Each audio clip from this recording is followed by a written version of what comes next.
તો જય હિન્દ મિત્રો। તો આજે હું આ વિડીયોની અંદર જે પીએસઆઈ 2026ની અંદર હમણાં પેપર લેવાયું હતું એની અંદર દિશા અને અંતરનો એક ક્વેશ્ચન હતો। એ ક્વેશ્ચન આપણે કઈ રીતે બહુ શોર્ટમાં સોલ્વ કરી શકીએ છીએ એ તમને હું બતાવીશ। તો ચાલો આપણે એ જોઈ લઈએ। તો આ ક્વેશ્ચનની અંદર આપણને પૂછ્યું છે કે તે વ્યક્તિ કઈ દિશામાં જઈ રહ્યો છે। તો મેં આ ચાર દિશાઓ લખી નાખી છે શોર્ટમાં। ઉ યાની ઉત્તર, પુ એટલે પૂર્વ, દ યાની દક્ષિણ અને પ એટલે પશ્ચિમ। હવે આપણે કરીશું શું કે આ ક્વેશ્ચનની અંદર જેમ કીધું છે એ પ્રમાણે આપણે આગળ ચાલશું। શું કરવાનું છે આમાં?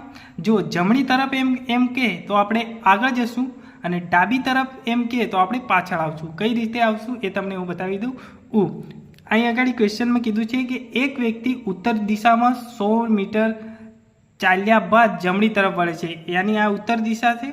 આ ઉત્તર દિશામાં 100 મીટર ચાલ્યા બાદ જમણી તરફ વળે છે। જમણી તરફ વળે છે એટલે આપણે આગળ જવાનું, જમણા તરફ કે એટલે આગળ જવાનું અને ડાબું કે તો પાછળ આવવાનું। એટલે જમણી તરફ વળે છે એમ કીધું અને ફરી 75 મીટર ચાલી અને ત્યારબાદ ફરી જમણી તરફ વળે છે, યાની ફરી જમણી તરફ યાની આપણે જઈશું આગળ અને 100 મીટર ચાલે છે અને અંતે તે ડાબી તરફ વળી અને 25 મિનિટ ચાલે છે। એટલે અહીંયાથી એગો ડાબી તરફ વળે છે, યાની ડાબી તરફ વળે એટલે પાછળ આવવાનું, યાની પાછળ આવ્યા તો આપણે કઈ આગળ આવી ગયા પૂર્વમાં।